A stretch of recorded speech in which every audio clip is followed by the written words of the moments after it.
傷んだ髪が1回でこれだけ変わる。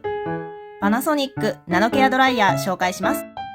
髪がうるうるでサラサラになります。とってもおすすめです。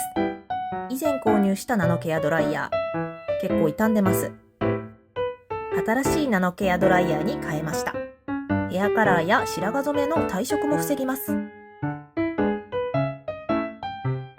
熱くないのでドライヤーがかなり楽です。指通りもよく、パサパサも軽減。使い続けると頭皮の潤いも上がります。朝もドライヤーなしでこのツヤをキープ。パナソニックナノケアドライヤー、ぜひ使ってほしいです。